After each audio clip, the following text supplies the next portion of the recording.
You know what? That was the best timing round of applause countdown ever in the last 448 episodes. Thank you so much, everybody. Last week's audience were also great because there's a few here right now. So everybody, welcome Speak Up Monday here at Tropical Nomad. We're episode number 449, I believe. And we're with a good old mate, Julien, who's not even old. He looks younger with all the things going on with him. But Julien has been on the show, I think, maybe 5 or 6 times, maybe even more. So he is the alumni of alumni's. And tonight, as you know, we have a very interesting topic for those of you interested in AI, in tech. And, you know, a lot of people think that Bali is just about, you know, coming here, having fun, relaxing, enjoy, and so on. But there are people doing serious work here as well in Bali, of which this man is one of them. So we're going to be speaking a bit about that tonight. But firstly, I've got more intro to go, but you've been so good and quiet. I feel like you should say some words. I'm just so impressed. I mean, every time we talk about building businesses, the most important thing, consistency. And then we're still here doing this. You know, so many people come to Bali and I hear the stories. I'm going to do a podcast. I'm going to do this thing and that thing. Very few of them are still around, 5,000 episodes later. I mean, that's how it feels. You have interviewed literally everybody on this island at some point. And just, it's amazing. The consistency every week, always up there, always great energy. It's amazing. So happy to be part of it. Thank you, brother Julien. Now, I'm going to read a very short intro on my biodegradable paper. So Julien, I'm not even going to try to pronounce his surname because every time I butcher it. So we just say Julien in Bali, his Instagram handle. There you go. So a German-born entrepreneur with 17 plus years of experience in sustainable energy and technology, obviously technology sectors, founder of Zero Carbon Inc., obviously. Julien has led government-funded projects across 16 countries. 16 countries, just going to say again, 16 countries, and spearheaded EX Venture Academy, which is, good timing, advancing sustainable innovation and entrepreneurship. And now Julien is shaping the future from Bali, creating a global tech hub that explores AI's impact on work, society, and identity. And what I love about it is that this high-leverage initiative blends an accelerator, an incubator, and a personal growth platform. I'm just seeing how they all intersect, all rooted in sustainable, carbon-negative, zero-waste principles. I mean, that to me already is phenomenal. Thanks for the woo over there. Was that Matt? Yeah, it was Matt. There you go. Vitamante, good to see you, brother. But here's the thing that the bio doesn't say. So not many, but when there was COVID going on here in Bali, so on one hand, I call him Julien Two-Face, right? Now, it's actually a compliment. It's not a curse. So one face is this guy who is extremely diligent, works extremely hard, more so than people realize, because you make it look easy, but he actually works really, really hard. And so he's got all of that, which I've kind of read out. Yet on the other side, the balance point is probably one of the most fun people that I've met. So during COVID, I think there was a handful of us that were still doing things to socially involve people, to come together, to interact, to be as one, to party, have fun, and take life with fun, right? And, the parties, the senses parties that you did, which many people here in the audience remember, shake their head and just gives a big smile afterwards. Like, I love this leverage, this balance, equilibrium that you have, right? So we're going to talk about that a little bit. But the other side, which I really appreciate and admire, is that no matter what you've done, you've always kind of found a way to find the money. So let me explain that again, right? So you've always found the way to find the money. So you're looking at a person who, when technologies shift, or when cultural phenomena shift, or when society shifts, you have those people which are at the forefront of it, and Alex, you're one of them too, pioneering. So they're having to learn on the fly and bring things in such a way that they can then market and sell that to the next person coming in on enough scale of demand that it makes a business work. And that's one thing. You too, Toby. There's a few people in the room that can do this really, really well. So probably the longest intro in the world. It's okay. I expected worse. I know. I was going to get into vanity, but we'll leave that one for another day. But after so many years here together, I mean, we have experienced so many things. I mean, from COVID, you know, and so much disruption in the last few years, and just the change in Bali we have seen over the last 5 years. I mean, just this corner that we're at right now, which when we started this program here at Tropical Nomad, I don't know, 4 years ago, but there was like, we were discussing if it was worth it putting asphalt on that road. You remember that? Yeah. There was like a dirt path, and now this has become, you know, you go a little bit further over, like Time Out said, the most trendiest neighborhood in the world now is Pereranan, like up there, you know, it's absolutely insane. So we have just been through, for better or worse, so many things together over the last few years, and I'm just happy to still be here. And I think the one like common differentiator we have is that you are super involved in building business in Bali and empowering the island and empowering new people and investing into Indonesia. My business is the total opposite. Like, I don't have any business in Bali. I'm not interested in having any business in Bali. I really try to avoid investing into Indonesia as much as I can. I applaud you guys who are doing it. I think it's probably the right thing to do. But all the projects I run are outside of Indonesia. That means we have to always compete. You know, I say we do US-run projects. We compete with US-based funds. We compete with Silicon Valley. We do research projects. We have to compete with Berkeley and Harvard. We do European-backed projects. We compete with Fraunhofer and German Aerospace Center. So my biggest challenge, I think, and this is what I want to talk about tonight, is how, I mean, to be honest, I really love living in Bali. So I don't want to go back to the US. I don't want to be in Europe in order to be able to execute on that project. So what keeps me up at night is how can we reach a technology level, a staff level, a personnel level, a creativity level in Bali, very selfishly, that is high enough that we can run world-class projects from here, and I don't have to go back to Europe and the US. So this very simple personal motivator is what's keeping me up and what we've been working on for the last year. How do we get as much talent into Bali who is not just here to sit on the beach, but loves to sit on the beach enough to come to Bali for lesser pay, for great experience, for better quality of life, and give this new way of life that we know is the future, right? This life-work balance that we have here that, you know, we always thought was a stupid idea in Silicon Valley, but it actually does work.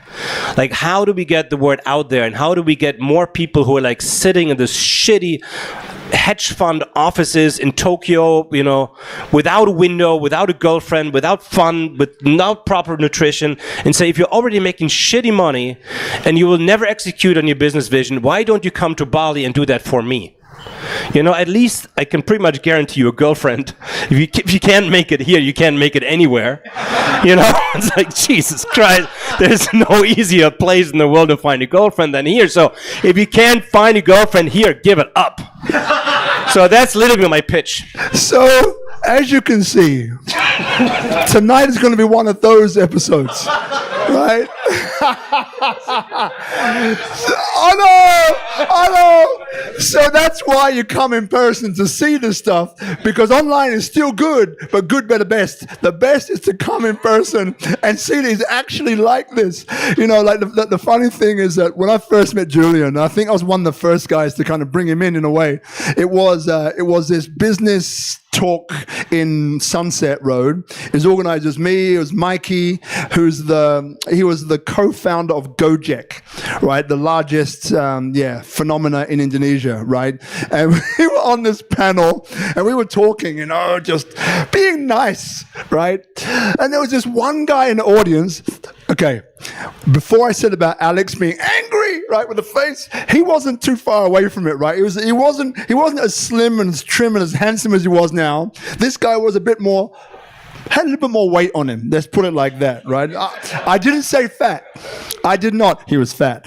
I did not say that. I don't know where that came from, but it's true, right?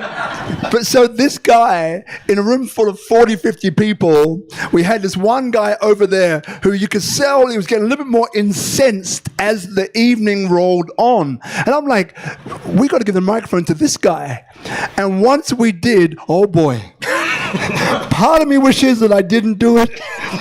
The other part of me is glad that I did, but knew that I'd set a tone that I could not control again, ever, right? So this guy, he basically starts on with the truth, right? You remember what you said, right? In fact, you can give us a little rendition of what you said. It was a very honest conversation about how to build startups and how to be an entrepreneur and how to compete with the Chinese and what you do when you're under struggle. And everybody was like on this Bali vibe, if you just give more hugs and give more love and, Kumbaya. meditate a little bit more, then all your problems in the startup world are going to go away.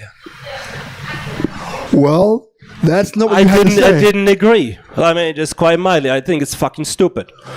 And so I told him, if you want to be in the startup world, you just got to toughen up and, potentially take a little bit more drugs and alcohol, whatever gets you through it. But it's not an easy path. If you want to build a world-class company, it's going to be freaking hard. There are going to be a lot of people who are going to throw things at you, and you need to be a rough guy and forget about life balance for a little bit. You really have to work hard for your survival. Is the only point, and I didn't even think I was offensive. I thought I was like reading the room.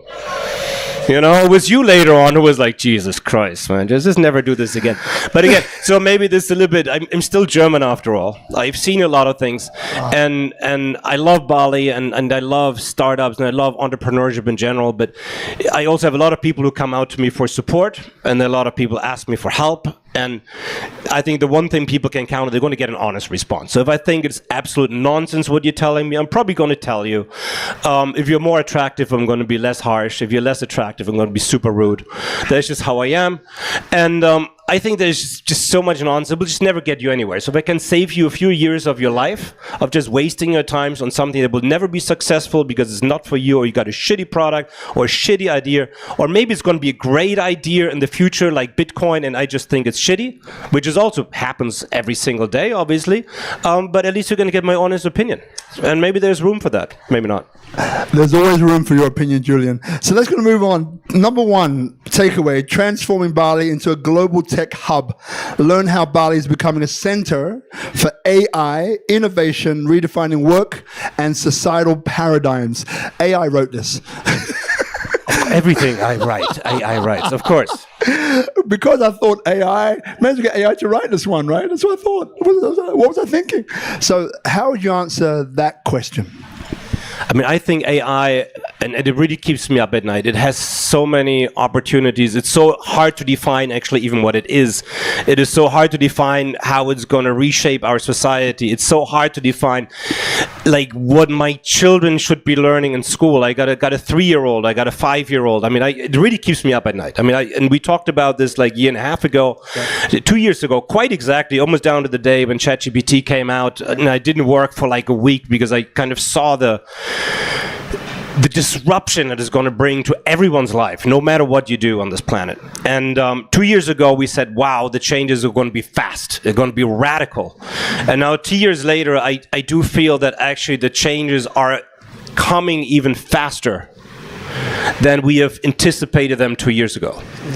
And we kind of sit a little bit in a bubble, and I have now a lot of young kids with me. I have a lot of interns. They're all 20, 21 years old. And the message I try to get out of them is like, why are you guys so relaxed? Like, they're like super chill. They're like just on, doing their TikTok and their Instagram. Like, the world is great. And I'm like, am I the only one who's freaking out? I've been continuously freaking out for 2 years now. Right, nothing has changed.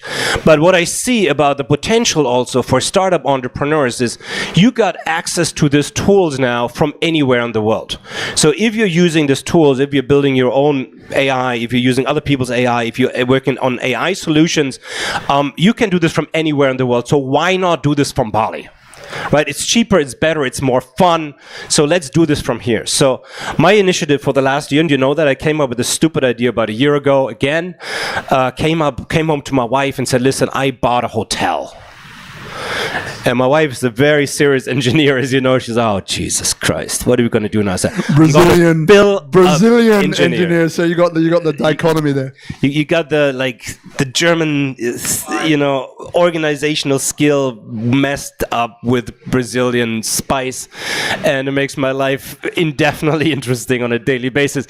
But she also has a lot to deal with, because my vision that day, and we were here talking about this thing together, is like, we need to figure out a way how to get people to come to Bali that, at least for my own interest in the companies that I build, that are going to have amazing ideas about what the future of AI can bring. Yeah. So my limitation so far is, and I'm really starting to get upset about this thing, I always thought of myself as a visionary, and like the best thing so far I've come up with is writing government grants with AI.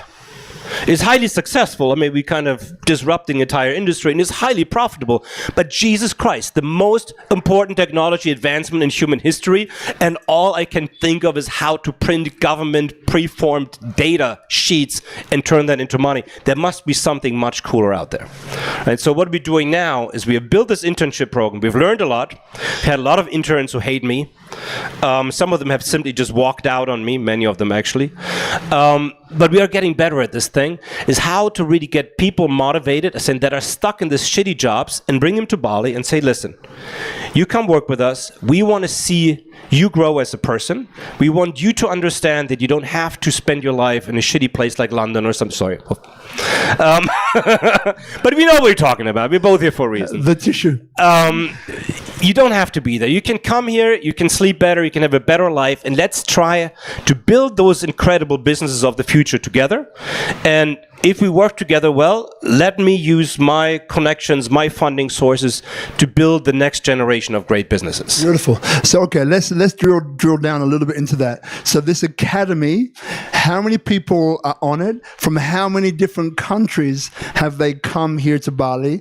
And what's like on the day-to-day kind of schedule, or a perfect schedule? What would that look like? So what we have right now, we're using the internship program visa. Obviously, like the work thing is always a challenge. All needs to be legal. So we cannot pay for the participation. We can only offer perks like housing, for example. That's what the hotel is for. Food, airfare, all these kind of things we can throw in. And then we have had about 90 interns over the last 11 months. 90. 90. 90. Yes. It was a crash course. I mean, this was all Gen Z. Like when we did the first meeting, I would ask everybody, like I used to, say, where you from, when you were born, and they're like, I was born in 2002 in Paris. I'm like, fuck, we're not going to ask that question again. We can ask where you're from, but I don't want to know when you're born, because you're making me feel old, right? So everybody born in the 2000s, completely different generation, completely different mindset. I used to be the young, cool guy. Now I'm like the non-so-cool, really old dude. But I live in Canggu, so I'm used to it. And so we had about 90 of them coming in, about 65 of them coming from France. So that was the biggest group. Interesting experience. And right now we have 16 interns left, which are much more hand-picked overall. So curated internship program. It's getting better all the time. Like the first time we took everybody kind of that applied, kind of thinking, hey, I can work with anybody. Yeah. Didn't work that well. Insight number one, don't choose everyone. Exactly, but I thought, hey, if somebody offers free help in my company, it's very hard for me to say no. I had to learn that thing. So it was kind of first generation. Then second generation became kind of too big. We had like 30 people at the same time. And now we have changed the whole structure where we're literally running job ads all over the world, like Los Angeles and Silicon Valley, at Harvard, at Stanford, and Paris, and London. And we're trying to get people, so it's like in the headline now, let's say, think about London again, and you look going on LinkedIn and says, I'm looking for my next opportunity. It says, change the world in AI, Bali-based palm tree. Ooh. Right? Sneaky. Very sneaky. Nice. Very and nice. We got about 50 applications per day. Yeah. And now what is really happening is that we get, not just the people that want to sit on the beach, but the people that want to learn something from me, and that also maybe understand that if you want to build a business right now, and entrepreneurship is the future to financial freedom. It's, I think, still, unless you have a trust fund, it's pretty much the only way to financial freedom is to start your own business. That's one of my core beliefs. So I now get people that understand that at some point they need to start their own business, but they need to learn that kind of from other people who have done it. And if they can do it from a place where it's great to live in, they're going to last longer and they're going to have more fun. And if they go to a place like Bali and they don't have to spend $30,000 on their cost of living a month, then the funds that they raise from an investor are just going to last much longer. Yeah. So, 1 year in Bali is like a weekend in Silicon Valley. Right? So if you want to build your app, cut down your costs, settle down in a place like Bali and get it out there instead of like playing the game and wasting your money along the way. So these are not the people that we're trying to get. And anybody out there, obviously, we can go to BaliInternship.com. Not Bali Internships, they're great as well, but that's not us. It's BaliInternship.com. And there you see a million reasons why you should start your business with me in Bali and join this incredibly diverse community. And we got people here, we got some here, Yuvas here, who came join us from southern India. We got Alfian here with us, who's actually Indonesian, who joined us. But we have people from Scotland, from Sweden, from the US, from China now for the first time. And join this incredible group of young people in paradise to start new companies. How cool is that? Love it, love it. I mean, there's a few things that come up. So one quick one is, how do you infuse the self-development into that? Because part of what we said earlier on was that you got the business aspects, you got the AI aspects, but also it's this self-development. So how does that work? How does that infuse into the program? I'm a very hands-off educator. I'm like, I can give you the surrounding, like I can give you the opportunity to talk to somebody who has actually known how to build $100 million companies, right? Who has built companies, lost companies, raised a lot of money, worked with the biggest VCs in the world. You have access to me to ask me questions. But ultimately, if you don't have the mindset yourself and you don't take the opportunity, like if somebody comes to my office and says, listen, there's nothing to do here. I'm like, Jesus, we have 12 portfolio companies, right? We have 4 AI companies in-house. We run a massive waste to hydrogen, waste to energy company. If you think we have nothing to do, there's something wrong with you mentally. Yeah. It's about like seeing the opportunities, and this is now what we're finding out. Very unpredictable as well. Like your resume from your university doesn't say much about your entrepreneurial spirit. Yeah. But we have some people walk in and say, this looks interesting. I want to be really good at this. Let me run your crowdfunding campaign for Africa, and they do it, and other people don't. Africa. So I did mention in the intro just a bit about your background, but I always love hearing it from you. So maybe if you can give us a little excursion, because some people here are probably thinking, right, sounds intelligent, sounds smart, looks the part, got a killer tongue. This is all true. But what is his background? What is his experience? Maybe those joining us now on Instagram or Facebook or YouTube Live. This is, Speak Up Monday, episode number 449. Tonight is all about how do you build an AI tech hub from Bali, right? And we're talking to Julien. I won't pronounce his surname because I can't pronounce his surname, but Julien in Bali, right? So the question is, if you can go on a little bit of a journey back, include Africa in this incredible, deep, wide experience that you've had when it comes to clean tech, when it comes to raising, when it comes to venture, which is pretty much the same, when it comes to running businesses, and why people should listen to you. I know why, but I'd love for you to let them know that. Maybe very quick summary. I was initially a musician, as you know, from my experiences and performances at Senses. So I love to sing. I was in New York City, was a little tired of being poor all the time, being an artist. So I started working for Lehman Brothers when it was still around. Did my first work in finance, but I'm never a finance guy. After that experience, I actually did go back to Europe, work for an investment fund, and then I had like a terrible idea. Like I was always a party guy, I was singing, I was mainly trying to get laid. So I really thought at like mid-20s I should do something meaningful with my life. So I thought, why not go to Africa and try to build power grids? My last project before was in financing power grids for a Swiss company.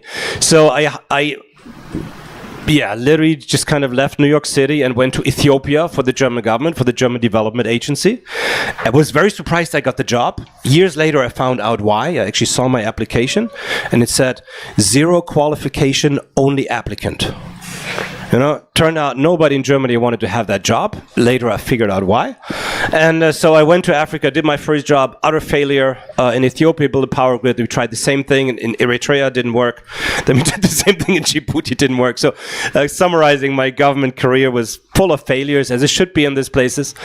And so I experienced a lot through that. And then I came back with one thing that really stuck with me from this Africa experience. And there was this 65-year-old German engineer at the German Development Agency, and I was focusing on hydropower, it was like a big thing.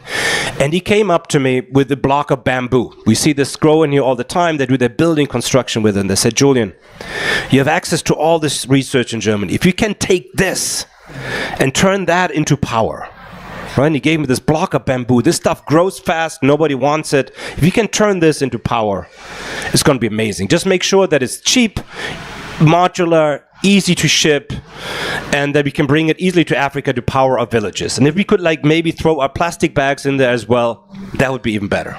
So I took back this block with this amazing idea. I said, hey, German engineering, it's carbon, right? Can we get this into a diesel generator? How hard can it be? And yeah, so I raised some money, $57 million seed round, which was huge by German standards back then. Kleiner Perkins, Wellington Partners. 57 million, and which year was this? 2006. That was a lot of money back then. That's a lot of money, right? Just that would be like raising $150 million seed round now for a hard. So first investors were Kleiner Perkins, Waste Management Inc., Wellington Partners, Triple Point Capital. I had all these assholes on my board for the next years. It was a kind of interesting experience, but we did it. And so I kept running around with this block of bamboo and said, we need to turn this into power. And then they gave me money. This 57 million was supposed to last for like a year until we had all of global world hunger and global waste pollution solved in the next 12 to 24 months. And it didn't happen.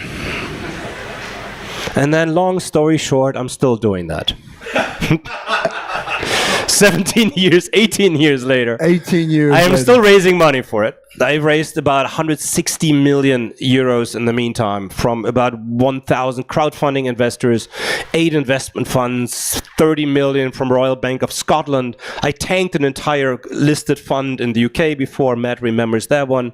Great days. Still friends on Facebook. So summarizing the whole thing up, I had this stupid idea with this block of bamboo and getting the freaking plastic bags off the beach and turning to something useful. I thought, how hard can it be?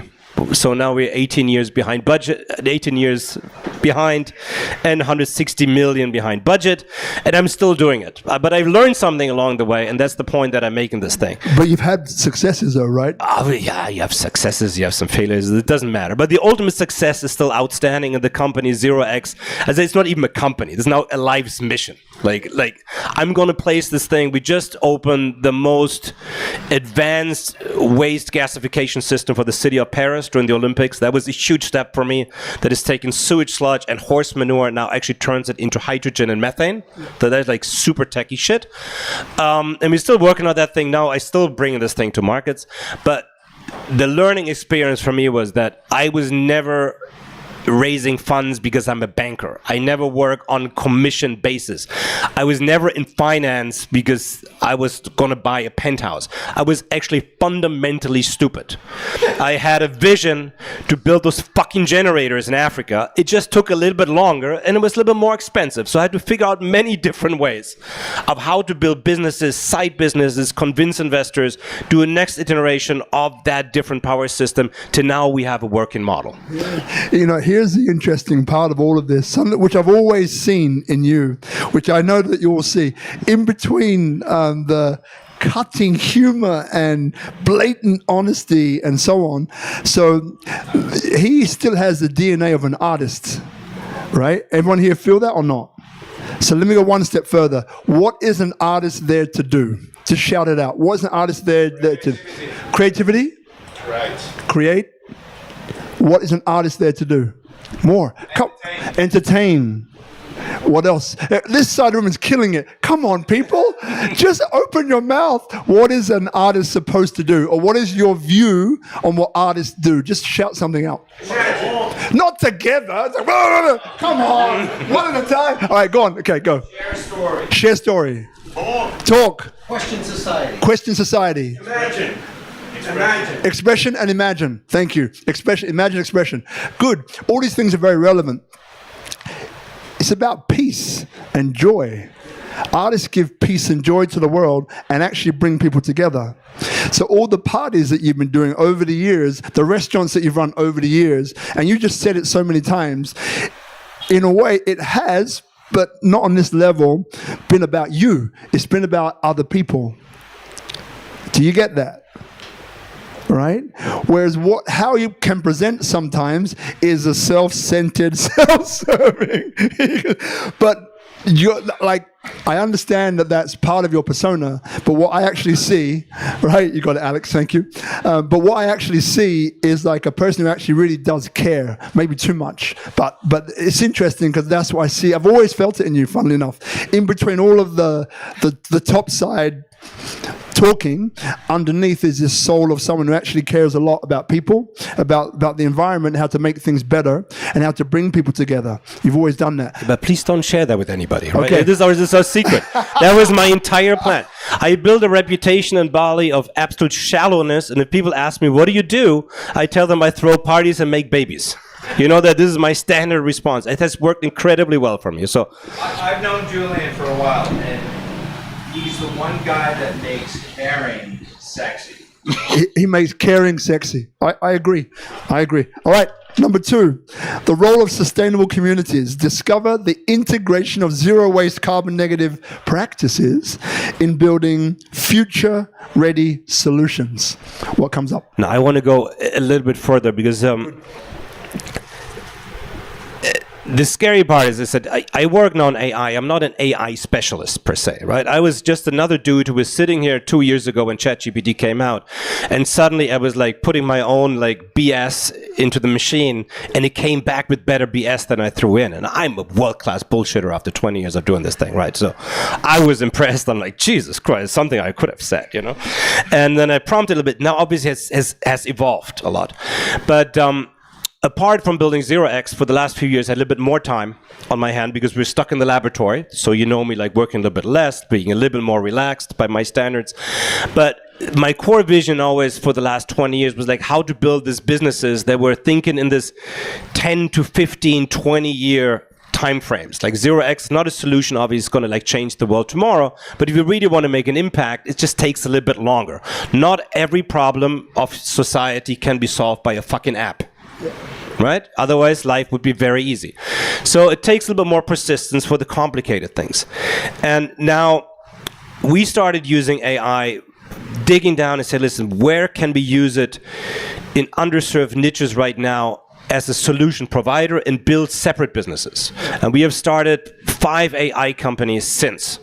Some of them are quite obviously AI marketing, because I do believe that a big part of marketing material is already AI generated, and more of this is going to be coming over the next few years. The second thing we looked at is disruption in consulting. I say a lot of the work that we do here with my team, most of my interns are working actually on consulting projects for government, where we look at how to finance things, how to build things, what the society impact is.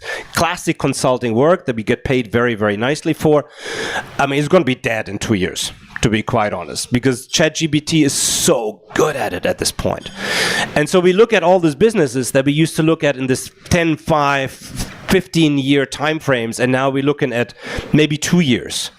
And now a lot of things that are happening, if like every week I try to dedicate about 30% of my time in learning and trying things out. So every Sunday I go like on the treadmill and I look at, okay, what happened this week? And I download whatever the 6 newest, coolest AI programs out there. And if you look at this thing, it is like a black hole that is like eating up industry after industry after industry right now. And if you kind of see where that is going, we have such a deep narrative in our Western world that we think that in every loss there's opportunity, right? We have such a deep feeling that we're going to be all right, that there's going to be a happy end to our struggle. And if you look at what is happening right now, going back to my earlier point, is I don't understand why so many people are so relaxed. I do see fundamental changes happening in the workplace right now that is going to affect, I would say, 80% of our friends that we have here right now. And I still think that we have a responsibility to kind of bring that up and just at least make people aware, because I got 90 interns. I thought they were going to come in and they're going to teach me about AI. But they're so distracted the entire time on their phone that they're not able to have a single creative thought. They're already in the matrix. So you could lock them up, they wouldn't miss anything. As long as you keep Instagram and TikTok alive, you could put them in a box up there, you know, with a projector screen of a beach, and they'd be like, hey, fine. So when we look at society right now, and I think also the sense of urgency we have, building those businesses is not about fun anymore and like really making an impact. I think there's a completely different layer. There's a layer for us individually. What are we going to be able to do?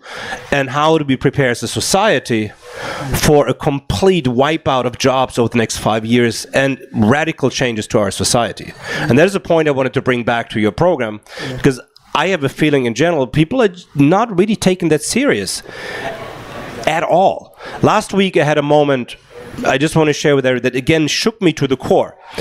So I was sitting down on the weekend, short story, and I was going to figure out what can AI bring to our hotel to, you know, do AI-based content.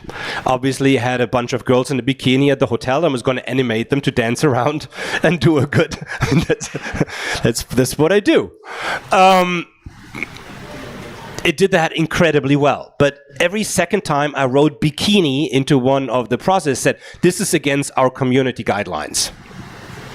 And I said, I can't write bikini anymore. I would say, okay, she comes out of the pool, she's wet and needs a towel, against community guidelines. I'm like, really? You can't dry yourself off anymore? That's offensive now? We have Trump in the White House and that's offensive? Like, really? I don't get it. So I kind of felt offensive and went on YouTube and said, fuck, I need my own LLM. I don't want any more restrictions. And literally, like me as a non-programmer, a day later, I was running on a rented AWS server my own unrestricted version of Llama 3.2. I could ask it anything, like how to build a bomb. You know, I don't want to build a bomb. I'm a lover, not a fighter, right? But I could. I tried, yeah. I asked how to steal a car, detailed instructions. You know, I asked it if I want to make $1 million. Actually, one of my staff members, if I want to make $1 million fast and I don't want to work hard, what should I do? I'm good looking. Guess what it came up with? You know? ChatGPT just wouldn't give you those answers. It was a fascinating day. So, but again, to my point is that I am not a programmer. So people are like, oh, it's years off. It is not years off. If I can do it now, anybody can do it. Anybody right now in this room within 8 hours can build themselves an AI that is going to answer any question for you. Legal, illegal, you know, moral, immoral. The more you write immoral in there, the better it gets. I mean, that's huge. So that was Sunday. So I was a little bit shaken up again. By Monday now I thought, hey, this back end is a little bit ugly. You know, nobody wants to use this to conquer the world. You know, you don't want to be on fucking Hugging Face typing some back end commands. It's unsexy, only nerds do that. So I looked again, you know, YouTube cost me about 3 minutes of zero cost research with somebody to introduce me to a new platform called Bold.new. So I went to Bold.new, I typed in, I want to have super sexy interface like ChatGPT, and I want to be able, you know, to just pre-program the whole thing so it only gives me immoral answers. I don't need to ask for it anymore. And boom. That thing programmed the whole web platform for me. All I have to do was press go live. And that destabilizing, immoral version of ChatGPT online for anybody to reach. The only reason I had to switch it off is like $50 an hour to run because you need like a supercomputer to do it. But other than that, there we were. And we're not talking about 2045. We're talking about something that anybody in this room can do right now. So to sum up these three things, the girls at my pool are now dancing based on AI comments, right? Second of all, I got a completely unhinged, immoral own ChatGPT version on a web platform that anybody can access, and I could now sell to anybody. And this is where we stand right now for a non-programmer.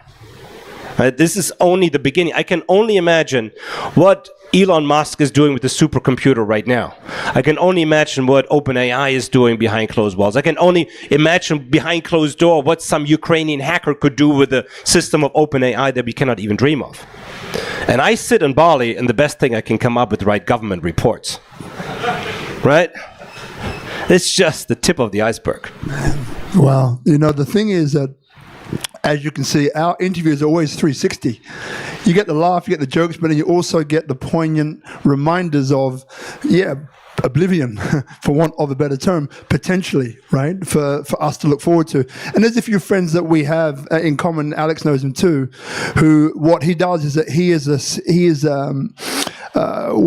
he creates the propensity models. So basically the propensity for chaos to occur. And he brings all this stimuli from around the world, and he's able to program it in, and it will spit out an answer. And now Trump is in, let's say it's now 70% more likely for the world to end in X. But the array of data points that this guy has got in there is mind-blowing, So I am the guy who, the glass is half full. I refuse to believe that human beings would push that button, but I know they're capable. So then when you hear things like this, and we did a series on AI some years ago now, and we were bringing up those sorts of questions then. And with the answer that you've just given us now, we already know that we're way out when it comes to frameworks of looking future-facing. We're way out. So it's fascinating having this conversation with you, because I haven't had this conversation with Julien until right now, which is why I like getting people in the seat, because I get to find out more. And it's not diluted by anything. It's just imagine one thing after the experience of this week. And again, I look at this thing from the perspective of somebody that usually makes long-term investment decisions and convince other investors to go along on, let's say, a 5 to 10 year development plan for a company. Different example this week. There's a program that I thought was overpriced that I wanted to use for one of our companies in Germany. Instead of buying that program, I now took a screenshot of that program, put it in ChatGPT, had it describe what it was, put it into bold, had it design it for me, went back and said, which APIs do I need, how to connect it to the programs that I still need to provide other services. Had bold connect to all of them. Just all I did was copy. I didn't even copy the code. I copied the help page. How fucking retarded is that? Because I don't even know how to write code. So what I did was I just went to the help page, how to connect the API from this thing to one thing. And I'm copy and paste the whole page and let it figure it out on its own. And boom, it does it. So what world, as somebody who's building companies, are we going in that if I like your software program you have spent millions on in the last 10 years developing, I'm I really, really love your program, I'm going to copy it. There goes an entire industry. So my feeling right now... optimize it. And optimize it, because then it turned out, obviously, for that program, that in the original program, there were 98% of functions that don't relate to me. Yeah. So I could actually, for me, it was much better. I could go back and say, listen, I only want this function, this function, this function. The other 97% to me are not relevant. Mm-hmm. So not only do I end up with a cheap clone of your product, I end up with something that's much more customized to me. But again, if you think of it from a long-term perspective and as a perspective as society, we already, as people who work in hardware, at that point where if you bring a product to market, let's say a friend of mine, very successful German CEO, developed a 3D printer 10 years ago, sent it off to China to have manufactured. He had thousands of pre-orders. He did it on Kickstarter. It was amazing. That thing came as a replica, faster back from China, 30% cheaper than he could have it in the store. So that has destroyed everything you want to do that is physical product, right? I mean, we're all buying our stuff on Shopee at the end of the day. I mean, it's, let's just face it. So real products have gone away. Now in-house, we're kind of killing off consulting as the second phase, translation, media generation. These are the low-hanging fruits. I mean, this is pretty much just translator stuff. But now you're looking at the next phase where if you got a great software product, I'm not going to pay you. Like, it's going to eat up SaaS model, it's going to eat up software so fast, except for maybe like generating video games. It's going to change our industry completely for everybody who works in it. Is going to change the markets that are now highly trading those companies. They're going to be pretty much useless. It's going to take down the entire VC models we are talking about that are heavily invested into SaaS, into software and everything. And underlying, there's nothing really left that has value. Right? You see the overarch, it's not creating right now something new. And there's something that really kept me up last week. So I love the opportunity to go on here because, and happy for anybody to challenge this thing. My new feeling since last Sunday, it's not an opportunity that creates new opportunities. It is an opportunity that creates new opportunities just to kind of like swallow it up like a black hole later.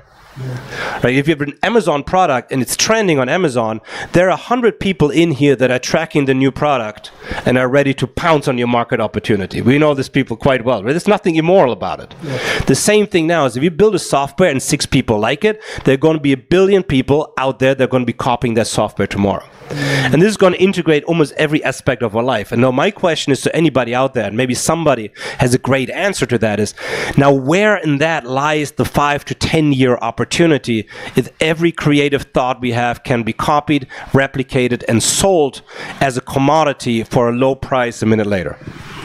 Powerful, powerful. There's one thing, thank you. There's one thing I want to do. We'll give you a break. Alex, you're up. Now, we didn't plan this, but I would love you. Can you give Alex a microphone, brother? Yeah. I know, man, but it's okay. It's okay. Because this is important. It's all connected, right? So the project that you spoke about, can you explain a little bit about that Peace project? Yeah. So Brother Goose, okay.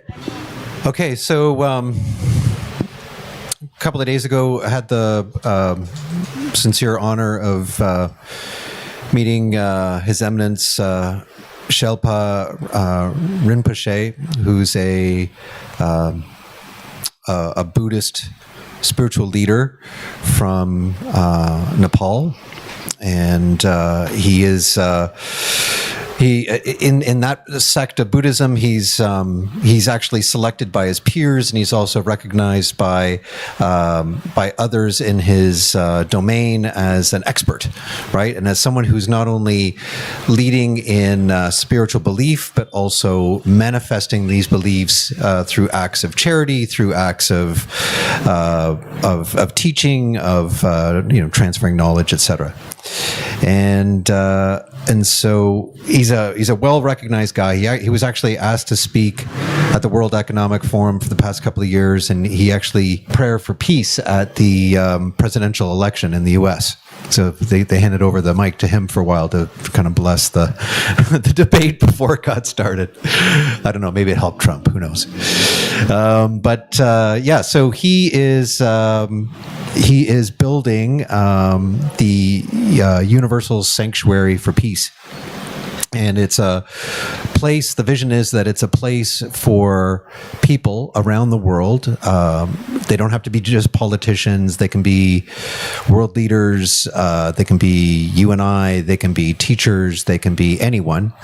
And it's a place for people to convene and meditate and learn about methods, practices, teachings along the lines of Buddhism for the build it.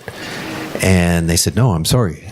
We can't take your money because peace is not a sponsored event, right? You're not going to be sponsored by McDonald's, World Peace. Like, it's just not going to work.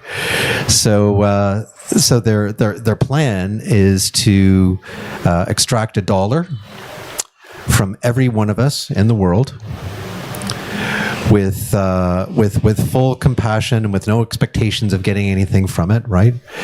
And growing this peace sanctuary in this fashion. Yeah. So that's the project. Thank you, brother. Why? Because again, we don't practice any of this. We don't write any questions except the takeaways. Is again, I like to present opportunities and options for people. And then it's up to us to decide what it is that we want to do. And this probably goes back to the half full glass for me. That's kind of how I see life. And the fact that human beings are involved in anything, remember, 3 things, Speak Up Monday: people inspire people, unity in diversity, entrepreneurship and social impact. So the people inspire people part, I think, is very, very important. And what Julien is saying is true. What Alex is saying is true.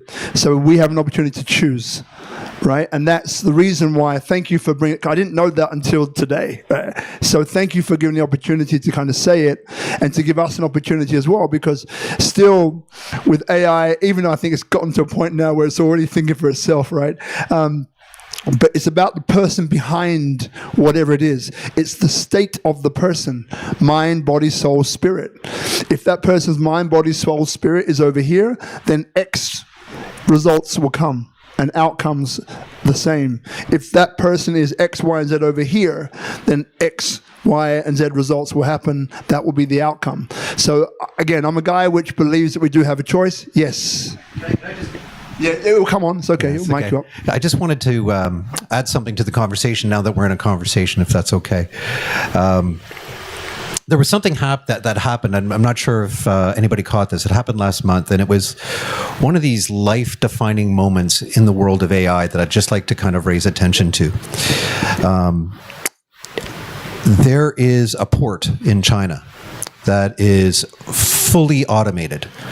And actually, there are several ports in China that are now fully automated, and they have a handful of operators, and they're just pushing buttons and looking at a screen of autonomous vehicles moving these great containers off and on ships, replacing, thousands of longshoremen type work. There was something that happened in the U.S. that I thought I just observed this, and I'd be interested to hear the feedback from others, especially you, Julien. It was something that really struck me to the core, and it made me question how fast AI is actually going to go. This presented a bit of a speed bump, if you will. The leader of the longshoremen collective bargaining group, right, rallied his guys and girls and said, let's go on strike. We're going to be automated. It's just a matter of time. We need to strike now. And so they went on strike. And this leader spoke on national American TV and said the following: you need to think carefully about what you're going to do next, because if you decide to fuck with us, he didn't say these words, but I'm going to speak like Julien now. If you're going to decide to fuck with us, the first thing that's going to happen is that it's going to make the news, and people are going to go, oh, gee, I wonder why the longshoremen are on strike. Then a week's going to go by, and all of a sudden, groceries are not going to show up on grocery stores. And then another week's going to go by, and all the cars that are underpinning this society, America's built on selling cars to a large part, are going to stop rolling onto the lots. And it's going to cascade from there. And this one group of humans actually had a lot of power. They had the power to really shut down the American company if they so chose it. And so I'm pro-AI, I'm pro-technology, just FYI. But this to me, so where this was going is ultimately the message was received, and they actually ended up kicking the can down the street. They delayed the strike for 6 months, and the collective bargaining arrangement will resume after I think they wanted the election to transpire first.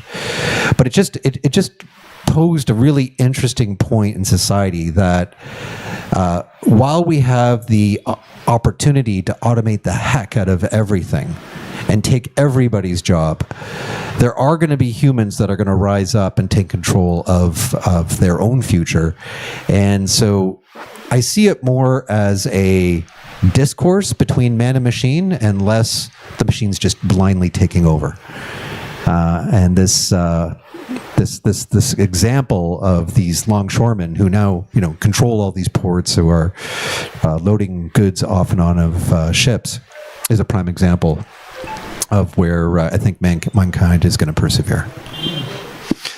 So you'd like Julien to comment on that, or we just? Yeah, sure. I would love to, because I mean it's also Thanks, Alex. part of the reason. Thank you to be here tonight. I'm absolutely with you, and I think we need a discourse. People need to be aware that this is happening, and they have. Again, my core point is that in the past, and I'm a futurist to a certain extent. I'm a technology guy. I invest in technology. I'm the last person that says, in the past, let's not automate things because it's gonna, we're gonna have less people riding horse buggies. We need to keep every job. We need to keep everything as it is. I'm actually very strongly against it. I am a deep believer that for all the technologies that we have come up with in the last 200 years, it has created more opportunities than it has defeated. But I also want people to be very aware of the fact that this narrative might not stay true forever. Yeah. So far, I believe every technology we have come up with in the long run has had more benefits than had drawbacks. And as societies, we've often had major disruptions getting from A to B. And often a lot of people died on the way from A to B. But I think overall, most technology advances, we're much better off as societies globally now than we have ever been in human history. I'm a deep believer. We have less poverty now. We have less disease now. I think this is the greatest time in history. But just because the narrative has been true for the last 200 years, doesn't necessarily it's going to be true for AI, because AI is a completely different beast. No invention we have had so far have had thoughts on its own. I've been working in system automation for the last 15 years. We build power plants. That's what we do. Believe me, to teach a power plant to do the certain thing at a certain time under certain parameters is incredibly hard. But if these parameters are off by 2 cents, it just shuts down. Now, for the very first time, we're experimenting with things that we have no control over, that we don't understand. And going back to your point, I think we have to be just very careful as human beings now to decide, yes, this is where we want AI to be part of, and this is what it means. Yes, we can replace everybody at the port, with AI and automation. But what results will come? How are we going to support the people that are going to lose their job? Are we willing to support them as a society? I think a big issue with what happened to the US election is that, yes, a lot of people lost their jobs to China to build cars, which would not be a problem if society would be coming together to support those people who have lost their jobs. Right? But if that doesn't happen, if you take all the profit and you give nothing back, we're looking at major societal changes, and that might not be beneficial. And my overall point is that this narrative, simply, that we have gotten so used to, because every movie that we see has this narrative, we will overcome this. If you look deep enough into AI and its opportunity, just 2, 3, 5 years down the road, there is no scenario that we as human being will outsmart whatever or blow it up with an asteroid. It will have thought of all of the solutions already. So this narrative that we will always win in the long term, we all just come together, might not be true. I'm not saying everything is going to be doomsday, but we have to be aware of it. And I think that's an absolute perfect story. When these things are up to discussion right now, we need to see it in the broader picture of, we wouldn't give our seaport, when you want to sell a seaport in the US to the Chinese, right? People talk about, hey, is this really in our national interest to give them access? They wouldn't sell it to Russia, or to North Korea. Imagine North Korean investor comes to you and says, listen, I want to buy JFK Airport. Well, they'll probably say, meh, maybe not. But suddenly it's like, let's automate it and give it to AI under foreign control that we don't understand. They might be like, sounds like a great idea. And I think that's just the one thing as humans we have to be aware of. But we can only be aware of if we think along the first time, because it is not automation. When we did these AI series of talks a year or so ago, we were delving into some of these types of scenarios, and it always brings up this thing about what makes us human. Where do our values stay? How do we view about people? How do we view about technology? Can we work together? So even though tonight's topic is about, you know, Bali as a tech hub and how we can create that, which I believe we've answered. These 3 questions have been answered already.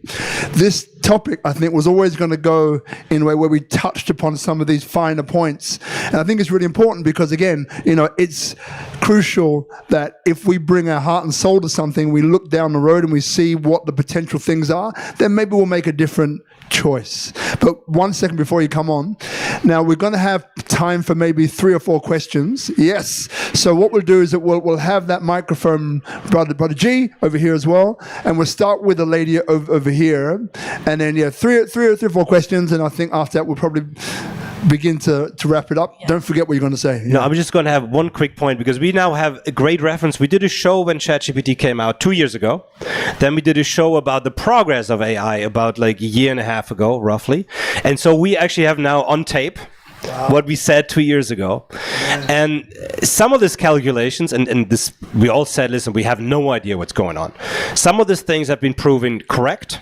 I think so. Some of the things I didn't have on my radar because not part of my world, like the idea that now suddenly it programs its own code and software as well as it does. Something I didn't have on my radar, and the implications of that, it was something that was off my mind. But you remember the key answer we had 2 years ago. The core understanding was that 2 years from now, half of us will be prompt engineers. Anybody remember this? Everybody was going to be a prompt engineer.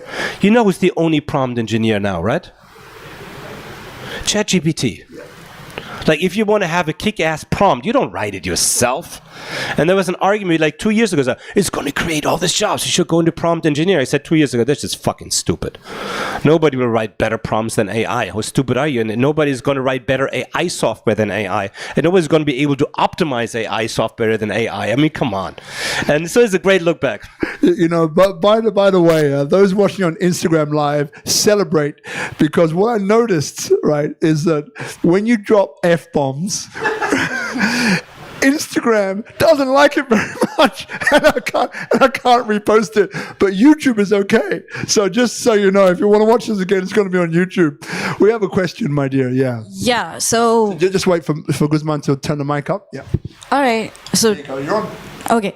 So as you said, like, I've been freaking out about AI from past 2 years, and it began with my elder sister losing her job as a graphic designer. Like, she just began, and in her startup, they replaced her with some AI tool.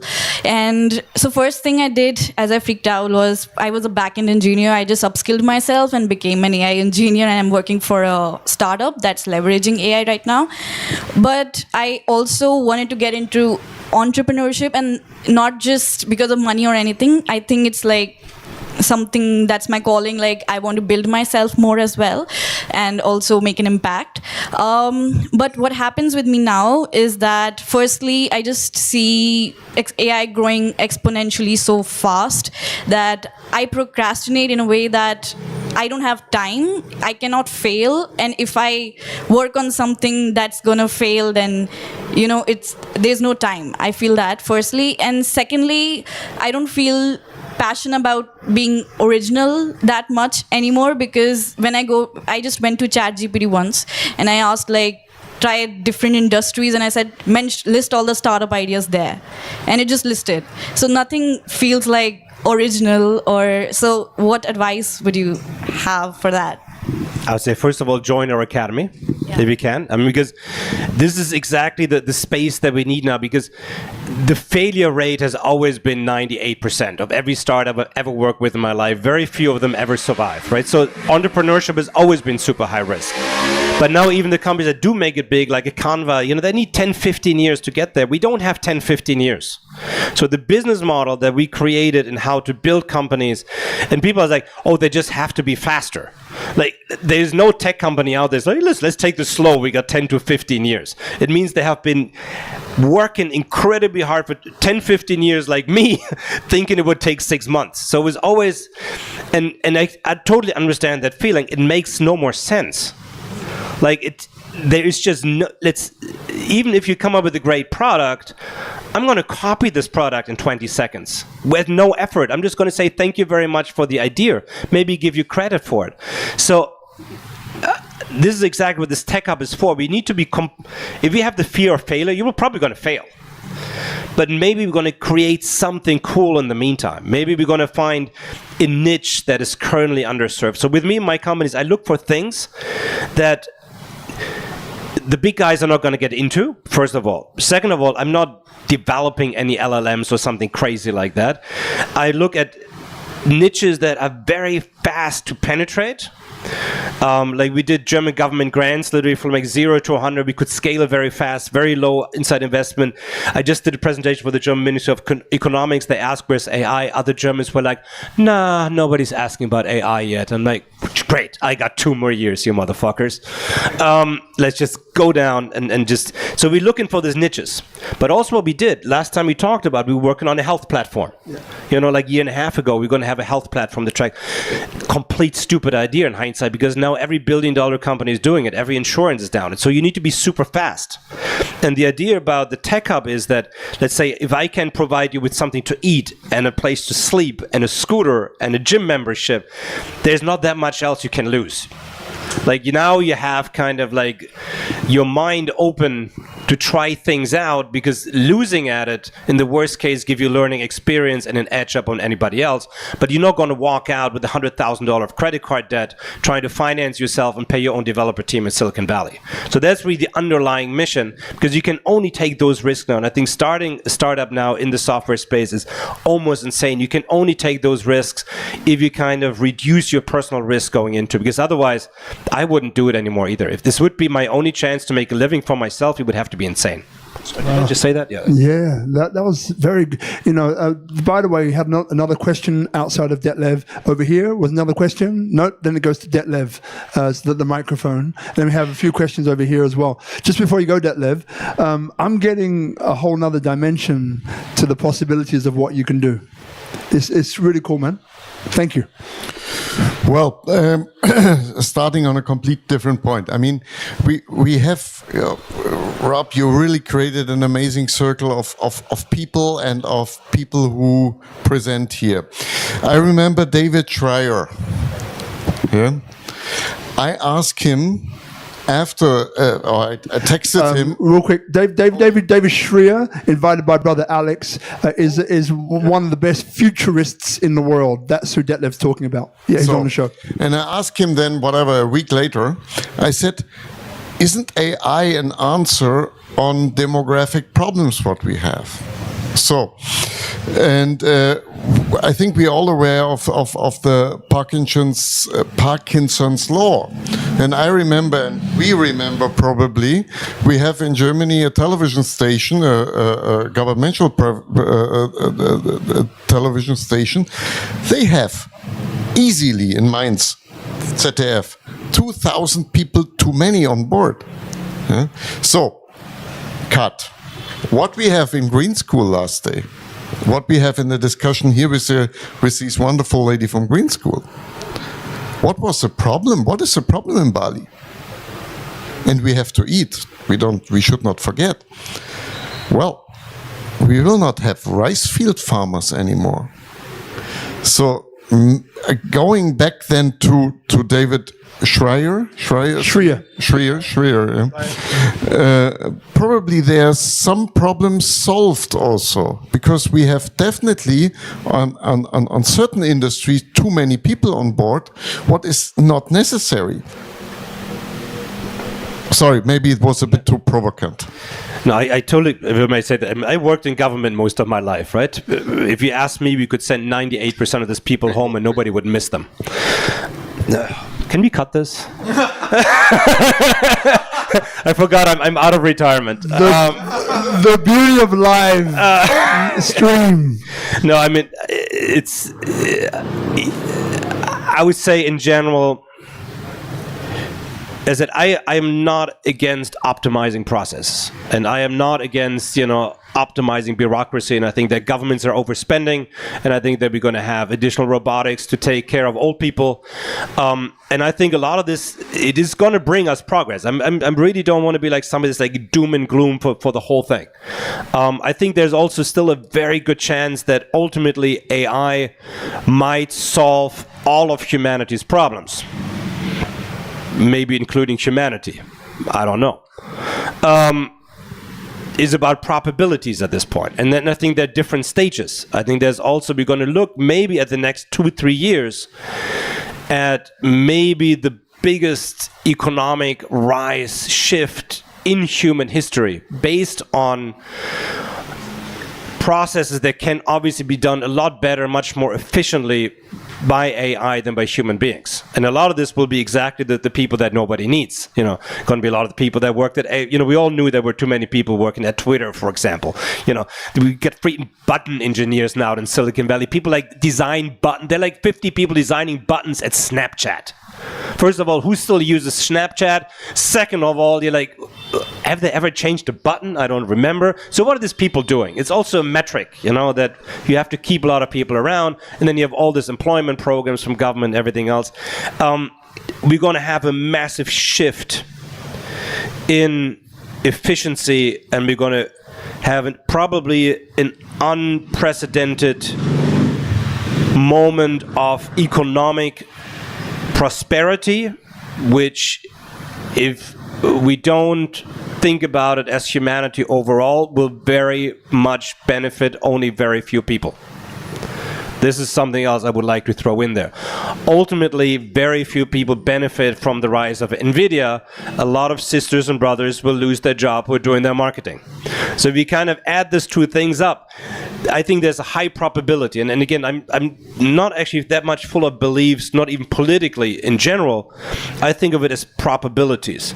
And I think the probability is that we're going to have great returns for the next few years, which will distribute it to a very small group of people at the expense of a very large group of people, leaving a large group of people disenfranchised and disillusioned about how to build their own businesses because suddenly they're so outsmarted. I think that probability is just simply pretty high. And that should lead us to the question again, is like, yes, maybe we can make things more efficient, but ultimately, what are we going to do if we replace all of the people that are now not on the level of AI, which in my own industry already includes myself? Like, AI writes better business plans than me, better investor emails than me. The only thing is not as good as like picking up the phone and talking to people. But I would say 95% of the business skills that I use every single day and that took me 20 years to accumulate, AI is already better. And if AI has an open question, there are about, 50 hours of video of me talking about it. So if AI would really care about me and wanted to outsmart me, there probably is about enough public knowledge to be 150 times better than me, and obviously 10,000 times more efficient than me. So if we all want to take our job, who's going to be less smart than AI, it's going to be all of us in the next 5 years. There's going to be almost no human being left that still has value higher from an intellectual perspective than AI, probably 5 years down the road, unless AI hits a technical roadblock that we don't anticipate right now. That can still also happen. But at that point, otherwise, we would have to say all of us should just take their heads, go home, and let AI run the ship, me included. Well, in Indonesia, we had an interesting talk from the former Minister of Finance a couple of months ago. Indonesia face in the moment the situation that a younger generation rather shifts to trade with certain things like Tokopedia, whatever, as to produce. And my wife produced certain things, I produce something, and we both know that we will have a problem with what will be in the future with production. These wonderful green school ladies said, well, in the end, the people can build here because you will not have a rice field farmer anyway. But we have to eat, we want to wear something, we want to read. Well, reading is wrong, yeah, but who will produce? And sometimes I think this is forgotten in this discussion. This is all up in the air. I mean, we all love to produce. We all love the rice farmer. But why do people don't want to be rice farmers? Because it's fucking hard. Bingo. It's hard and it's poorly paid. Like I got rice fields in front of me. I'm like, I see these old people out there. I'm like, Jesus Christ, you work hard for so little money for something I can buy at the store. I just culturally, I mean, I always wanted for people to do better. Right, I always wanted for people to be empowered and have more income so they can send their kids to school and they can build businesses and they can, live healthier lives and everything else. It's something that always drove me. I don't feel in a position to say, let's be happy and all just settle on the lowest common denominator. Like I don't want to tell people, listen, Alex, it's great that you do kimonos, but you now need it in the rice fields. So, of course, we need people to do these things, and I think technology actually will be able to solve that issue as well. Automation will solve it, might make the rice a little more expensive, but the question is, what jobs as humans do we still want to do? And if we add robotics to the picture, is that almost leaves only the jobs, and I tell you this again very bluntly, do we want to focus on jobs that are not economically viable for robots? Because these are going to be the ones left. Like the person at the Varung is just simply not making enough money to make it worth a robot's time. And do we want as humanity focus on this kind of jobs only and simply become the rice farmers and the rice servers? Some people need to farm the rice. I don't have the answer to it, but I don't think it's the answer for all of us. I think some of us still want to be programmers. Some people want to have a job where you don't, die of some kind of pesticides when you're 50. It's a rough job. I wouldn't wish that on anybody. So what we're going to do is, if we pass the mic over here, I just want to quickly push back with something. So for those of you here know the Speak Up Monday, it's been a while, 449 episodes tonight. So part of what we've been doing, as many of you know me, I'm known as a gateway to Indonesia for foreign and local companies to expand. So one of the things that we've been doing is Speak Up in Action. So we created a Tabanan community. It's a WhatsApp community. There's, I think, over 300 people in there now. Local government, stakeholders, disruptors, innovators, those who are in property, those are in charities and foundations, and a general group. So once a month we have a meetup. Now, why is this important? So we have Indonesians and we have expats in the same group. So everything I do is with unity and diversity in mind. Growing up as a kid in the children's home from the age of 12, I knew exactly what I was supposed to do, which is about bringing people together with different backgrounds, ideologies, and so on, around projects that make a difference. So this one here, and you so rightly and accurately said, so this Tabanan meetup, which everybody here is invited to join if you want, is going to be in Jatilui. Now, Jatilui is a World Heritage Cultural Site. Means it's really, really important, right? And it's this whole Subak system, which is based upon, the Subak is the foundation for rice farming. It is fun. I know so little about Subak, but it's so interesting. I mean, we're talking about planting rice. When you look up cosmology, it's about the stars. How they align is when you plant rice, and it goes down to the percentage of oxygen in the atmosphere. It's so detailed that it's berserk. It's incredible. So one of the things that we're going to be doing in that Tabanan meetup, so Jatilui just won the best village tourism in the world, according to the United Nations Tourist Office. So that information will be coming to light very soon, but I can tell you now, I'm allowed to tell you. One of the reasons for that meeting is about how do we empower the next generation of farmers to want to become farmers. Because the traditional system, as you so rightly said, is in decline in Indonesia. So part of this is smart farming. Part of this is blockchain and technology, as you've just mentioned, enabled solutions that use Subak at its core, but maximize, optimize, and make it pretty damn cool again. So part of the discussion is going to be about that, with one of the leaders from Jatilui. So if you'd like to attend that meeting or like to join that group, it's a very powerful group, as I mentioned. It's a beautiful group. Please feel free, because that's about Speak Up in action. Not words, but how do we actually do something on the ground that makes a difference? And that ultimately is the whole point. Because we can talk, and talking is part of the process, but it starts there. It doesn't end there. It ends with action. So thanks for bringing that one up. Another question over here. Yeah. Yeah, thank you so much for a very captivating discussion that we have this evening. I would like to draw our discussion into a new lens, completely different lens that you already mentioned, about cybersecurity. I work for countering terrorism and preventing terrorism for about 14 years now. I have my own organization working on community resilience. But a part of your feeling of freaking out, that's also my feeling.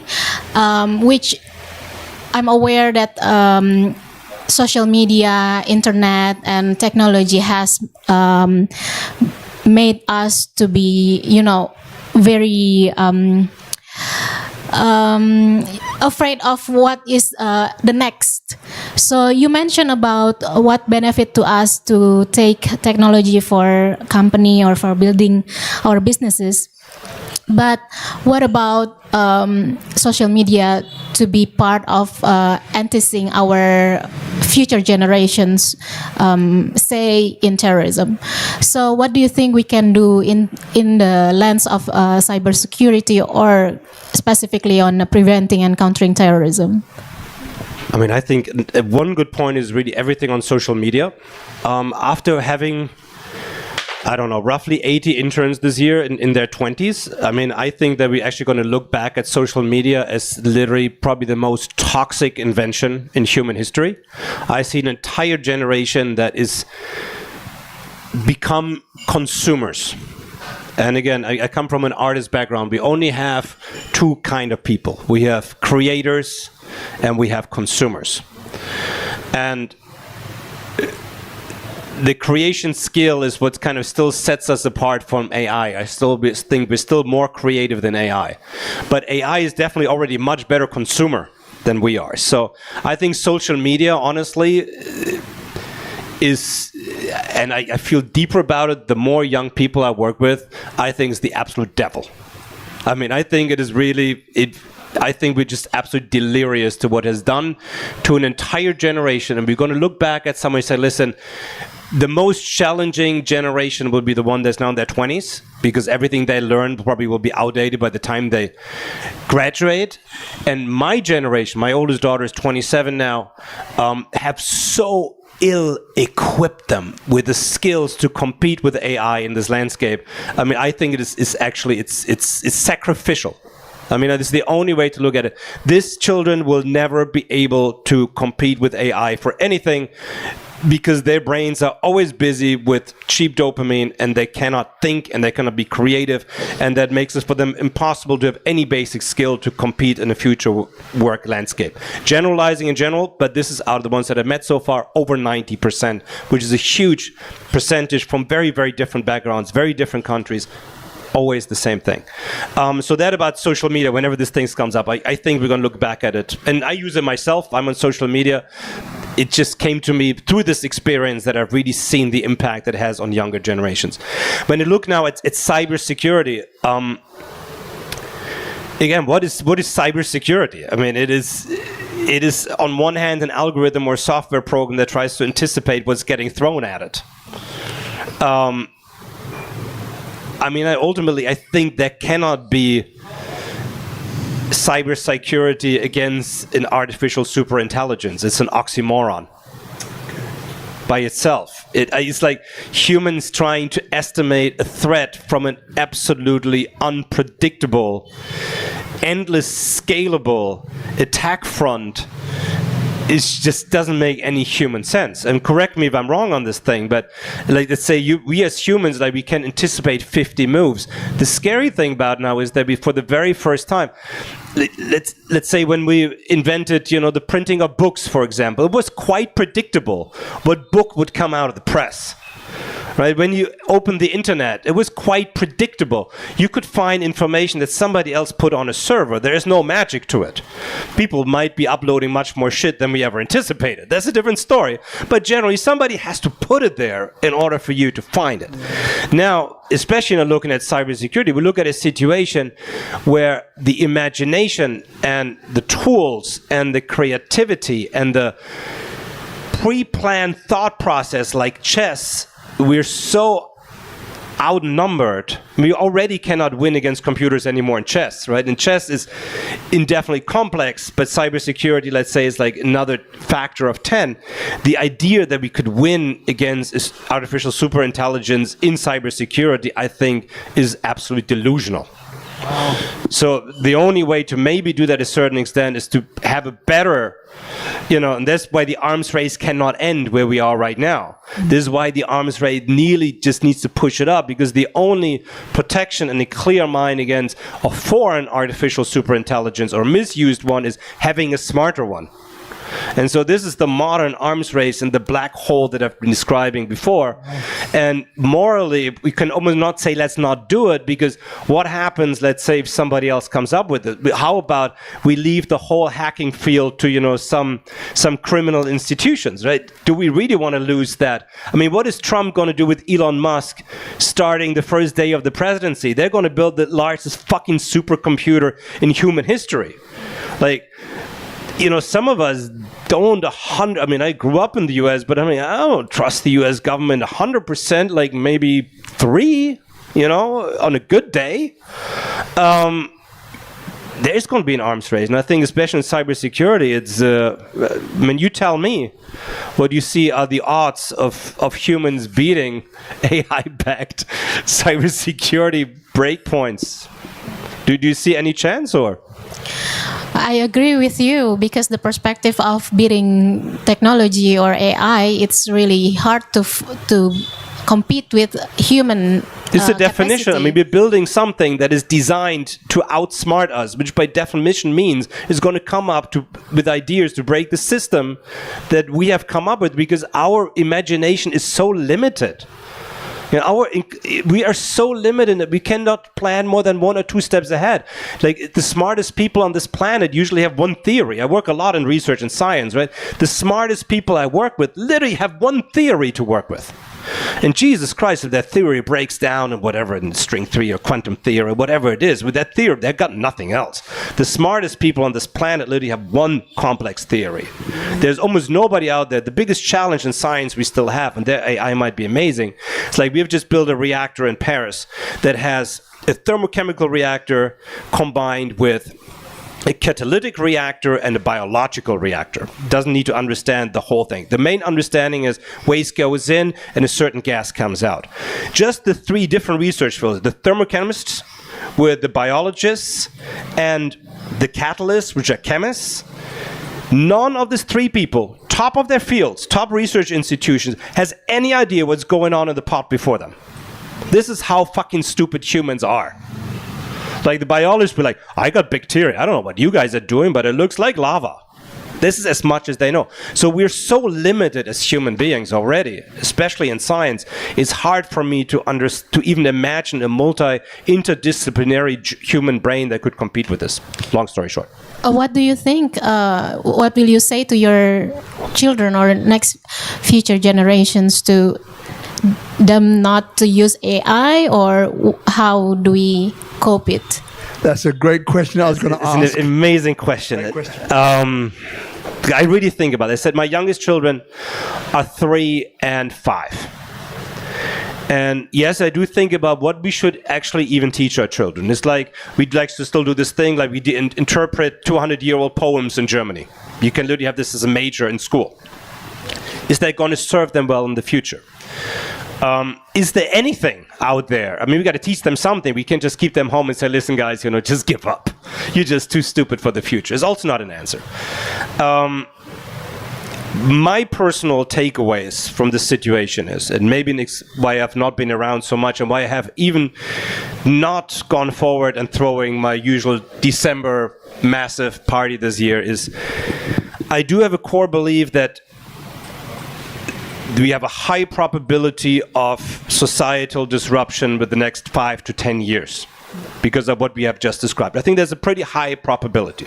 It might happen, might not happen. But if you know anything about history, usually large disruptions come with societal disruption that usually causes millions of people to die in the process. It might all be okay afterwards, but you don't want to be in the eye of that storm. Good news for all of us who are already in Bali. Like, we're living in a place, Bali, that is strategically completely irrelevant to the rest of the world, except for maybe some Australians. But like, really nobody cares about us. We have experienced it during COVID. If you're in the middle of a global pandemic, a global crisis, you want to be right here. Right? We have probably the moral, societal fiber of the Balinese people is probably the best environment to be in when the shit hits the fan. And I've lived in many crisis countries in the world. How they just go back, they grow their rice, they have their karma, their world is intact if we're here or not. They're amazingly resilient. So you want to be in a place like this. Second of all is you probably, when the shit hits the fan and most people lose their job and we're going to transfer to whatever next state is universal, minimum income, or as welfare as we call it in the Western state, you're probably better off if you go into that situation being rich than being poor. Rich doesn't mean you have to be a billionaire, but you probably should have some money in the account. Like, my feeling is that your probability of making it through the storm is better if you enter it with some savings and some kind of backup plan. And you don't want to be poor when the shit hits the fan. That's when people die. That is like phase number 2. But this is very personal. I'm also phase number 3. I'm literally building like a fucking bunker under my house, right? Just among us. Just for the moment of disruption. I'm not a prepper. I'm also an endless optimist. I might not come over this moment, but I really think we're going to be okay. But I do foresee a chance that there's going to be a disruption. And now comes to your basic question. What are we going to teach our children? Like, what are the skill sets that we can still instill in them? I think the one thing we still have is creativity. Like, if you cannot create, you're already lost. The second thing is a deep understanding of what it means to be human. How to connect with people, how to keep your mind intact, how to keep your body intact, how to keep your community intact. Because there's a quite good chance this will be the only 3 things we'll have left. Right? So if you don't have your mind in check, if you're not strong, if you not resilient to the change that is coming, if you're already weak and poor and have no societal background and have no friends and have no family and nobody supports, it's going to be very hard to withstand in that moment. So being human, being creative, and being open and to new challenges. Like, make up shit as we go along, as we all do right now. Nobody in the field of AI has any idea. Not what happens 5 years down the road. Like, we can build businesses now and then figure out, like, how many of our friends have built apps that can tell you how many calories are in their food, right? Now ChatGPT has that built in. That entire industry wiped out. Last week, my pool guy was not coming at the hotel. Pissed me off. I took a picture of the pool and asked ChatGPT, what should I do? And it gave me how much chlorine I should throw away. I can buy it. Like, 5 minutes later, I was a fucking pool dude. I got it on my 18 pounds of chlorine on the back of my scooter, drove back to it, then took a picture again, said what to do now. He said wait until tomorrow, and it was gone. It's amazing. So all of this industry is going to get wiped out. But if we are not flexible, I said, if you get scared now in that moment, he said, listen, I don't want to do anything anymore. We have already lost. So I think we need very, very sporty understanding and feeling about failure. I mean, I think we have to get used to failing all the time. I think we have to get used to being the dumbest person in the room. I think we have to get used to, even egomaniacs like me have to go back now and say, listen, ChatGPT, can you help me? I think it's a complete new way of thinking. But if we learn how to not be the smartest person around, to be creative and seek opportunities wherever they might pop up, might be in rice. Maybe 5 years from now I want to be the biggest rice farmer in Indonesia. Might be a way to do this. We just have to be flexible. We cannot understand that our mindset, the stories that have served us in the past, will not necessarily serve us in the future just because they have so. Of all the interviews that we've done, this is by far the most important. I hope so. It is. It's by far the most important. Do you have a question? Yeah. So just but hold your question. So there's 3 things I want to add to what just happened. Thank you for opening that, and thank you for asking the question I was going to. You took my question. I appreciate it. Yeah, I know. She took like 3 people's questions, but honey, we're the same frequency. I love that. This is what it's about. So there's 3 things. So one is earlier on, Detlef spoke about Indonesia being one of 2 things: a creator economy, a consumer economy. We had a great fella, name is Dr. Subowo Musa, head of the program at Swiss German University, the MBA program. It's the first international university in Indonesia. So Dr. Subowo Musa, incredible guy, and he put forward this understanding about consumer and producer and why it's important. The second person that I need to connect you with is a lady called Dr. Melanie Rybak, another guest on the show. She is one of the 9 most innovative women in Europe, in the European Union. And she was also voted the most important, most valuable person in the Netherlands, right? She is a gun. Her company is Cyber, again, and it's the only non-for-profit cyber company in the world. Some of her clients are some of the biggest governments in Europe. An incredible woman I'm getting goosebumps because that was a beautiful interview as well, but I need to connect you with her. She's phenomenal. The other thing is that the question that you had about the kids, I have 2 kids. He knows my wife, my kids as well. They're 8 and 10. And Marina and I, my wife, born in Jakarta, we met in Sydney. We had this conversation and continue to, actually. There's a book called The Soul of America. Right? The Soul of America. The author's name escapes me, Neil something. He is an historian at heart, right? The Soul of America. And what is incredible about him is that he is able to see what we've been saying all along, which is history doesn't repeat, but it sure does rhyme. History doesn't repeat itself, but it sure does rhyme. So what happens is when we have these existential situations that have never happened before, and we say, this is the first time in history this has happened, this is the guy which says, well, hang on a second.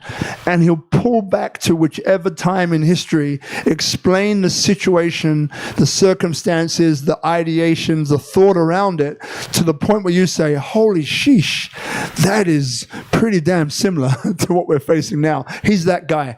And he's come up with three ways that, because as we go on, I feel that there is this compartmentalization of us. One person who believes in Donald Trump is now no longer friends with the guy who believed in Obama. This person that believes that doesn't believe this. There's friendships breaking down, breaking apart because of it, which I think is crazy. So where he's at is where I'm at, which is, how do you break this down? There's 3 steps. One of these steps is, firstly, getting yourself out of your own head, realizing that you have a cognitive bias. We all do. So the first thing is saying, if Julien and I were polar opposites, which we're not, but let's say we were, the first thing I would need to do is say, hang on a second, let me just put my head aside. Why is it that Julien thinks, feels, and acts the way that he does? And if I ask enough questions and listen, I'll understand that the situations that happened to him between the ages of 0 to 6, 0 to 8, shaped who he has become today. The second thing is humility. So once I realize that what he has gone through that made him the person he is today, I too have to understand that if I was in the same situation as he was and had the same things happen to me that happened to him, I would probably think the same way, if not further down the rabbit hole. Humility. And the thing. So now I realize who he is and why he's that person. I also realize that given the same situation, I would be the same person if I would have been in his shoes. Empathy is now saying, right, you know what? We came into this situation with diametrically opposed views, with different viewpoints, but now I can see from his perspective that he actually has a point. Not saying I'm going to believe what he says, no, but he actually has a point. This is the beginning of how we begin to come together again. Doesn't mean we're friends, though we are friends. Doesn't mean that we like each other, but we do like each other, right? But what I'm saying is that it's getting to the point of understanding that, you know, maybe he has a point. But that's the 3 steps, which Soul of America goes deeply into, which I think is brilliant. Final thing, with our kids, we thought the same thing of, well, the educative system is out of pace with what's happening now. It always has been, but now even more so. So then it comes back down to values-based education. A value is creativity. A value is empathy, humility. A value is resilience. A value is being lost and having failure happen, but what is it that you do next? How do you get yourself out of that situation? And we came to exactly the same belief of it's the values, not the content, it's the context that is important now, not the content. So thank you, brother. Whew, getting goosebumps. You get me started. Woo! All right, last question, I think. I like that. I think I just want to reinstall some confidence to the lady over there that spoke about being scared about artificial intelligence and the difference between what I see as the human great abilities versus AI. When you brought up the question around your children, right? I have a daughter, she's 9 years old, and I had the same feeling as well.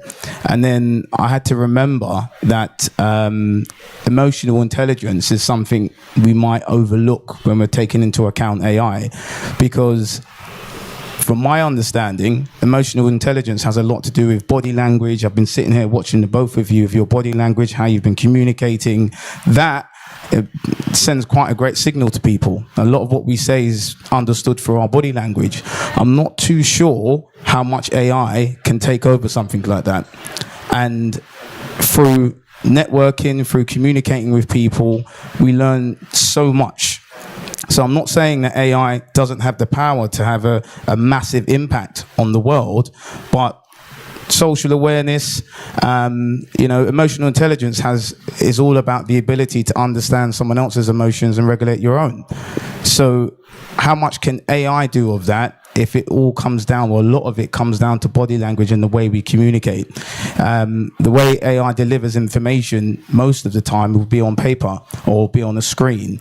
And my opinion is that if we can ensure that we have the level of emotional intelligence, that will still keep us in a competitive edge to AI. Thank you. Yeah, I think I totally agree with you. The one thing that kind of keeps us alive is exactly the one thing that AI doesn't do better than me for quite a while probably is if I pick up the phone and talk to an investor, there's an 80% chance that I'm closing a deal. If AI would call the same investor, there's a 0% chance it's going to close that deal. It's simply not going to happen.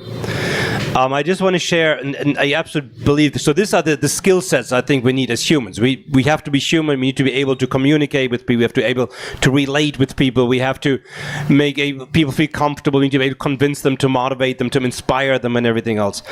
One of the experiences I had now with the Academy was, though, and that's again one of the things that shocked me so to the core. I mean, you see, I'm almost a changed person. A lot of my ideas of how humans work have been kind of challenged the last year through this process. Is that at least I'm now working with a generation of people that are the least equipped to do that, right? They're the least eloquent generation maybe we have experienced, because they're just the consumers the whole time. They don't know how to present. They don't know how to have a thought.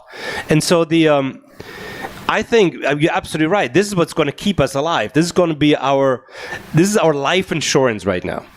And it's something big we try to do at the Academy as well. We try to get our students, and I said some of them obviously are great, some of them are very talented, others not so much. We try to get them up to present.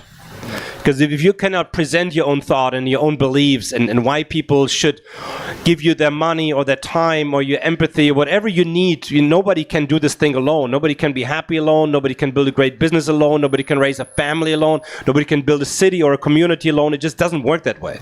But if you don't have the tools available to communicate that vision and get other people motivated to do something for you, with you, or join with you, then you have obviously a disadvantage, because then the biggest strength as human beings you just don't have.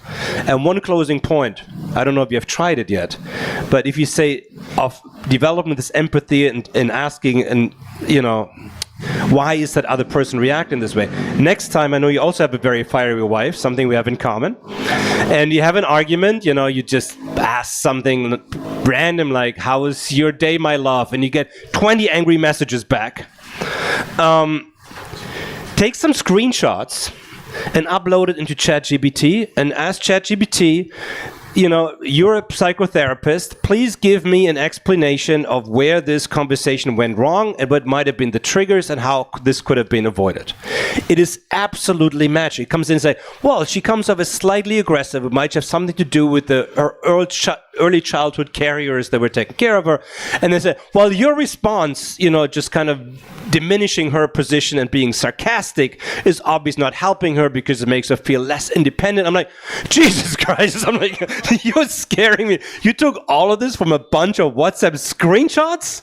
Try it out the next time, because There's an app called Quip that does exactly that. ChatGPT does it for free. Again, that's what I say. This is my main point. It's like a big black hole. There's an entire industry writing therapist apps now, raising big money.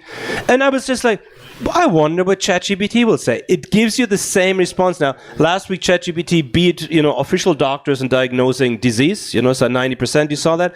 But like these little things where I'm just like, I wonder what ChatGPT thinks about my pool. Okay.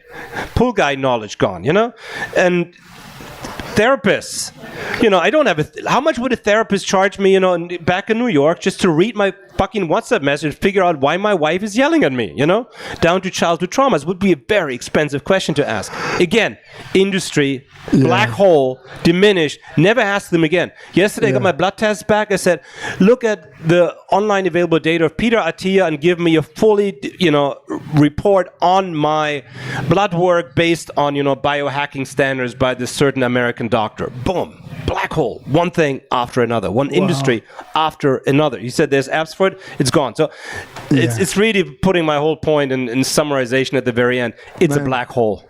So this is what we're going to do. So we're going to wrap up very soon in about a minute. I'm going to give you, not like you've left anything off the table, but we're going to give you another opportunity to kind of just bring everything together and obviously let us know how we can get in touch with the program. I think it's extremely valuable, and that's what I meant earlier on. Okay, about 2 minutes away. So up until now, I just want to thank everybody who came tonight. As you can see, like coming in person is what it's all about, because now after this, before you didn't know each other's names. The reason why is because a lot of people don't know how to initiate a conversation, which sounds crazy, but it's true. So if you would have taken notes, mental or otherwise, of people as they spoke, you might go ahead and say, look, I don't know your name, but what you had to say about X, Y, and Z, it hit me. Can you please tell me more? Oh, and by the way, what's your name? Oh, my name is X. And already conversation, right? So that's the reason why I said, don't use your name, because they're going to ask you what your name is. They would have forgotten about it anyway. So it's better we do it this way. They're not embarrassed to say, I've forgotten your name, right? Better. So number one, thank you for coming, audience. Really important. Guzman, Hadis, we're going to do a photo straight after of everybody left. We're going to be here, take a photo to record the moment. So thank you very much indeed, Tropical Nomad. Now, just a little aside. So myself, as I mentioned before, my name is Robert Ian Bonnick, the founder of SpeakuP Monday, Destination Indonesia. Remember, we have that initiative, SpeakuP in Action Tabanan community. If you're interested in joining the Tabanan community, come up, have a chat to me afterwards. Anybody here or online, if you're interested in Tabanan genuinely, come along to that meetup. I'm going to put it on a WhatsApp tomorrow as well, but I'll do an Instagram post tomorrow as well. So Robert Ian Bonnick, check that one out. Join this Tabanan community. Come together, Indonesians, foreigners, together talking about something that is common ground between all of us, right? Finally, for me, as you may or may not know, Gateway to Indonesia, a growth strategist, one of those that might be extinct soon. So what I basically do, which won't become extinct yet, is I connect people. So as you know, 400 and almost 50 episodes here with the leaders in 10 market sectors. Most of the clients that we have is me connecting them to places that they didn't even know existed, and of those places they didn't even know existed to people that they never even knew. Because I have a relationship like I have with this man, I'm able to go to them and say, hey, I have a guy over here, wants to know more about this industry. We're doing a feasibility. Can you come and connect and speak with him genuinely? And they'll do it. So that's one. We bring people together. Number two, as I mentioned, is the feasibility aspect to it that's really important. And then number three is organic promotion. Right? So you sitting down here, every week we touch about a potential reach of about 150,000 people, which all see the ad, see what is on this week, and that is distilled into the 20 or the 150 people that come. So by the time you've all come here, you're all connected by one thing, which was the topic of tonight. And that's the reason why when you come here, it's the connections with each other that's more powerful often than the connections with this beautiful man, right? Or beautiful woman, whoever's here. Really, really, really important. I've had 5 guys, I can tell you right now, who built their companies and their businesses of coming here, picking up a lead, then becoming a business partner, and then they create a business together, right? So this is how people use it and how you should use it, in my opinion. Okay, finally, Giuliano, as I said to you before, you're a great friend, and I've seen you over the years as we've seen each other. We're both creators, we're both people that care a lot about other people, and we take action to make things happen, right, which I've always appreciated about you. Tonight, for me, it's been the most important one because of the topic, and I can see that what I mentioned before about the secret, we keep it between us. He's a humanitarian, a musician, an artist, and a humanitarian with a exterior of a businessman, right? But that's him at his core, right? Keep that a secret, everybody. Don't tell anyone else.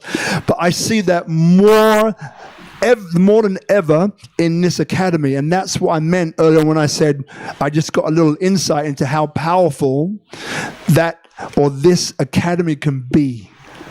So my brother, over to you to close us out. Thank you, Robert. I really appreciate it.